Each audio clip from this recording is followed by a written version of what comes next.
ভালো ফিলিংস কিন্তু এখনও ওর জন্য আমার আছে, নাহলে আজকে কিন্তু আমি এতটাক্ষণ ওইখানে ওয়েট করতাম না যে উনি আসবেন কি আসবেন না, বা আসলে ভালো হতো।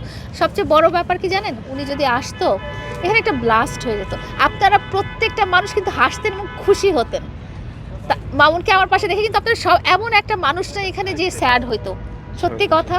মানে বিষয়টা হলো একটু আগে মামুন এবং ইমনের কথা বলা হয়েছে, সেখানে আপনি 2-3 বার একটা কথাই রিপিট করেছেন যে মামুনের জায়গাটা অন্য জায়গায়, ইমনের জায়গাটা সেই জায়গাটাই জানতে চেয়েছিল আসলে মামুনের জায়গাটা কোথায়। মামুনের আলাদা জায়গায়, সে তার সাথে আমার যেটাই হয় না হোক না কেন, যতই মারামারি কাটাকাটি রাগারাগি আইনি লড়াই যাই হোক না কেন, ওর প্লেসটা একেবারেই ডিফারেন্ট। ওর জায়গার আশেপাশে কেউ আছেন?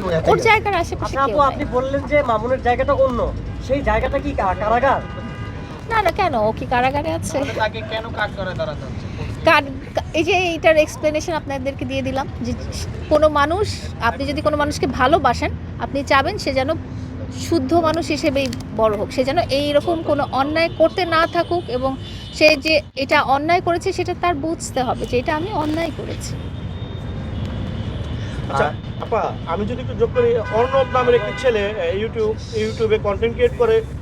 সে বিভিন্ন সময়ে দেখেছি আপনাকে মা ডেকে ছেলে দাবি করে অনেক ধরনের কন্টেন্ট দিয়েছে, এবং মামুন মাঝখানে বলেছে 101টা লায়লা সে তৈরি করে দেখাই দিবে। সেইটা নিয়ে কিন্তু সে আবার ঝড় তুলেছে, আপনি আবার সেটা রিপিট করেছেন, মানে এটা কেন? আচ্ছা, আপনি তো প্রথমে বলেই দিয়েছেন সে একজন কন্টেন্ট ক্রিয়েটার।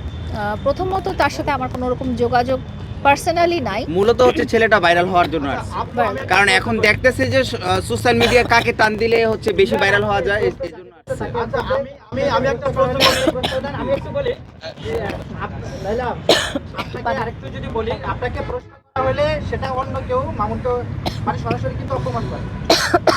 অনেকে লাইভ চলছে, এটা আমি একটু বলতে চাচ্ছি, সেই সুযোগটা আপনি কেন দিচ্ছেন যে মামুনকে ভালোবেসে থাকেন? প্রথম কথা হচ্ছে যে আপনি আমার বিডি ইমরানের হয়তো কোনো কথা নিয়ে আপনি হয়তো এই টপিকটা দিয়েছেন। আমাকে মামুন বিষয়ে কোনো প্রশ্ন করলে অন্য কেউ বাজে মন্তব্য করে, এই কথাটা যেটা হয়েছে যে যার যার বক্তব্য শেষে দেওয়ার মতো অধিকার তো আছে, এখানে তো আমি কারো মুখ বন্ধ করে রাখতে পারবো না, আপনি তো পাবলিকের মুখ বন্ধ করে রাখতে পারবেন না। জনগণকে আপনি বলতে পারবেন না যে আমি যদি বিডি ইমরানের মুখটা বন্ধ করি, আমি হয়তো ওনার মুখটা বন্ধ করতে পারবো না, ওটা যার মনে যেটা আছে সে সেটা বলবেই। তো সেখানে আমি একটা পাবলিক প্লেসে তাকে যে বলতে পারি না যে তুমি এখন থামো বা এটা সেটা, আমি ওকে পরে যেটা বলার সেটা তো আমি পার্সোনালি বলেই দিয়েছি। 2 নম্বর কথা হচ্ছে যে এই ধরনের ঘটনা কিন্তু মামুনের ক্ষেত্রেও হয়েছে, যখন আপনারা ইন্টারভিউ নিতে গিয়েছেন, আপনারা জিজ্ঞেস করেছেন এইভাবে ওইভাবে সেইভাবে, মামুনও সেটা রসিয়ে রসিয়ে বলেছে। তো এটা আসলে অবস্থান ভেদে সবার সাথেই হয়ে থাকে, আমার সাথেও যেরকম হয় মামুনের সাথেও ওরকম। আপু, আপনি বললেন যে মামুন অপরাধ করেছে, মামুন শাস্তি পাচ্ছে, মাহি এরকম হয় না যে গাছের গোড়া কেটে উপর দিয়ে পানি ঢালা? আমি একটা প্রশ্ন করি আপনাকে, সেটা হলো যে মামুন যদি শাস্তি পেতে হয়, তাহলে আপনি যদি সুযোগ না দেন, তাহলে মামুন সেই সুযোগটা কিভাবে পেল? সুযোগটা 4 বছর আসলে দেওয়া হয়েছিল। আমি যেটা বললাম যে আপনারা হয়তো আপনারা হয়তো যেহেতু খুব অ্যাডভান্স থাকেন, আপনারা হয়তো পিছনের কথা খুব ভুলে যান। সুযোগ অবশ্যই অনেক দেওয়া হয়েছে, এবং সেটা পারিবারিকভাবে অনেকভাবে সলভ করার চেষ্টা করা হয়েছে। এবং আমি গাছের গোড়া কাটছি না, আমি গাছের গোড়া অবশ্যই কাটছি না। এটা এটা এটা এটা শুধরানোর সময় কিন্তু মামুনের এখনও আছে। মামুন যদি এসে বলে যে লায়লা আমি আসলে ভুল করছি, তোমার গায়ে আমি যেভাবে হাত তুলেছি এরকম গায়ে হাত তোলাটা আমি কারোর সাথেই তুলবো না, কোনো মানুষের সাথে তুলবো না, তাহলে অবশ্যই আমি চিন্তা করবো ঠিক আছে ওর রিয়েলাইজেশন হয়েছে, তাহলে আমি হয়তো মামলাটার ব্যাপারে একটা চিন্তা করতে পারি। কিন্তু এখন পর্যন্ত সে সেটা কখনোই বলেনি। মামুন যদি সরি বলে আপনি মামলা উঠাই নেবেন?